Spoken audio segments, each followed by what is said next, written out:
Constitution adopted on November the 26th, 1949.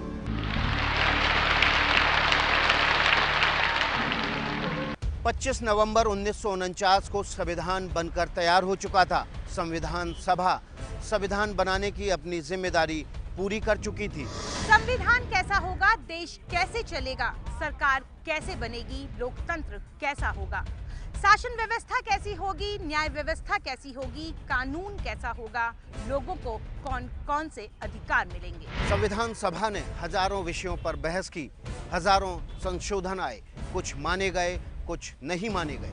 इसी दिन यानी 25 नवंबर को डॉक्टर भीमराव अंबेडकर ने संविधान सभा में ऐतिहासिक भाषण दिया।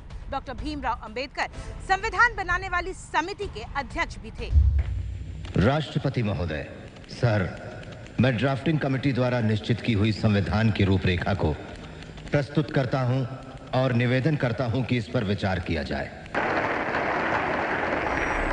डॉक्टर अंबेडकर ने संविधान सभा में अपने भाषण में भारत के भविष्य को लेकर कई बातें कही और कुछ आशंकाएं भी जताईं।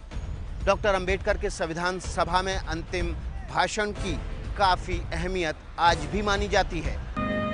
मैं यहाँ पर संविधान की अच्छाइयाँ गिनाने नहीं जाऊंगा, क्योंकि मुझे लगता है कि संविधान कितना भी अच्छा क्यों ना हो, वो अंततः बुरा साबित होगा अगर उसे इस्तेमाल में लाने वाले लोग बुरे होंगे। डॉक्टर अंबेडकर ने अपने भाषण में राजनीति में भक्ति और नायक पूजा की परंपरा पर गहरी चोट की। हमें जॉन स्टुअर्ट मिल की उस चेतावनी को ध्यान में रखना चाहिए जो उन्होंने उन लोगों को दी है जिन्हें प्रजातंत्र को बनाए रखने में दिलचस्पी है। मतलब अपनी स्वतंत्रता को एक महानायक के चरणों में भी समर्पित न करें या उस पर विश्वास करके उसे इतनी शक्तियां न दे दें कि वो संस्थाओं को खत्म करने में समर्थ हो जाए।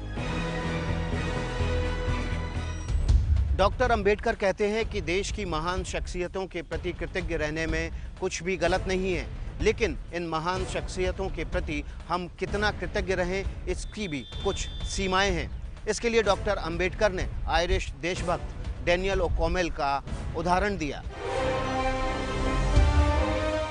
कोई पुरुष अपने सम्मान की कीमत पर कृतज्ञ नहीं हो सकता, कोई महिला अपनी पवित्रता की कीमत पर कृतज्ञ नहीं हो सकती और कोई राष्ट्र अपनी स्वतंत्रता की कीमत पर कृतज्ञ नहीं हो सकता। डॉक्टर अंबेडकर कहते हैं कि ये सावधानी भारत में किसी और देश के मुकाबले बरतनी ज्यादा जरूरी है, क्योंकि भारत में किसी व्यक्ति की हीरो की तरह पूजा करने में हम दूसरे देशों के मुकाबले कहीं आगे हैं।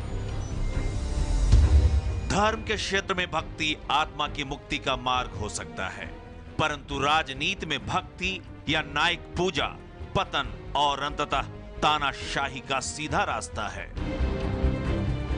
ये उनकी बात जो है वो बाद में हमने देखा है भारतीय इतिहास, स्वतंत्र भारत के इतिहास में कि पुनः पुनः साबित हो चुकी है। जैसे कि 1975 में जो इमरजेंसी हमारे देश में आ गई थी, वहाँ अगर आपको याद होगा तब कहा गया था इंदिरा इज इंडिया। जब व्यक्ति को किसी व्यक्ति की पूजा इतनी बढ़ जाती है कि उसको देश के भी ऊपर उठाया जाता है, तब उस देश में लोकतंत्र का ह्रास होता है और तानाशाही की ओर वो देश चल पड़ता है। ये चेतावनी डॉक्टर बाबा साहेब अम्बेडकर ने जो दी थी उसी ऐतिहासिक भाषण में, इसको हमको सदैव मद्देनजर रखना होगा। डॉक्टर अंबेडकर अपने भाषण में एक और चेतावनी देते हैं। संविधान सभा में दिए गए अपने अंतिम भाषण में वह कहते हैं, क्या इतिहास अपने आप को दोहराएगा? ये विचार मुझे चिंता से भर देता है। इस तथ्य के एहसास से ये चिंता और भी गहरी हो जाती है कि जाति और धर्म के रूप में हमारे शत्रुओं के अलावा हमारे देश में अलग अलग विरोधी धाराओं वाले राजनीतिक दल भी होंगे। क्या भारत के लोग भारत देश को अपने पंथों से ऊपर रखेंगे या वो अपने पंथों से देश को ऊपर रखेंगे?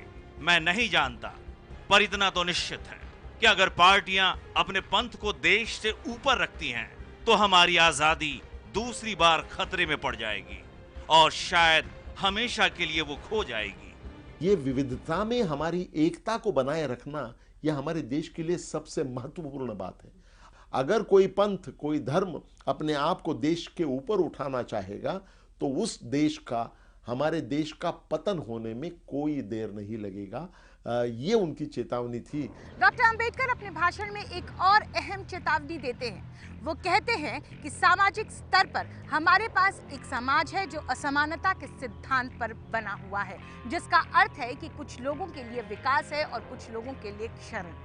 आर्थिक दृष्टि से हमारे पास एक ऐसा समाज है जिसमें कुछ लोगों के पास तो धन है, लेकिन कुछ लोग गरीबी में रहने के लिए मजबूर हैं।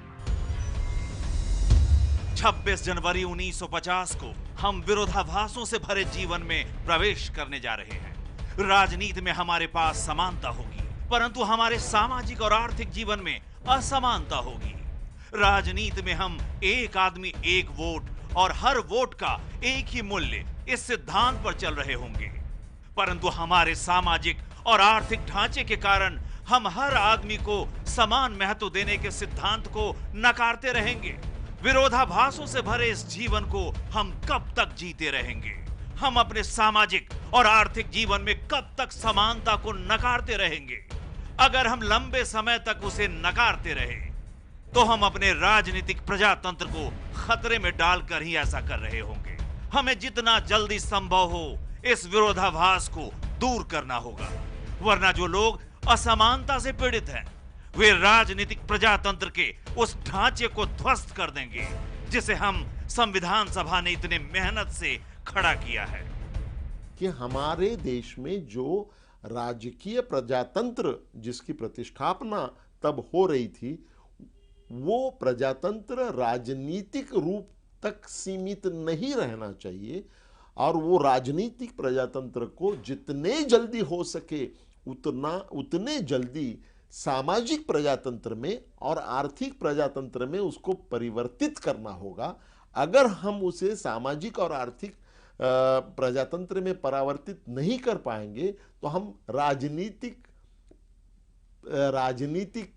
डेमोक्रेसी या प्रजातंत्र उसको भी हम कायम नहीं रख पाएंगे। डॉक्टर अंबेडकर ने 66 साल पहले संविधान सभा के अपने अंतिम भाषण में जो बातें कही थीं उसकी अहमियत आज भी है।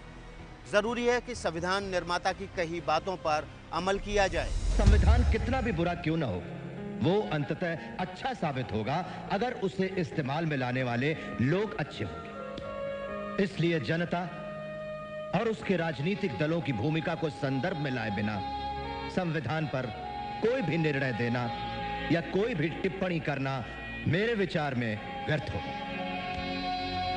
धन्यवाद।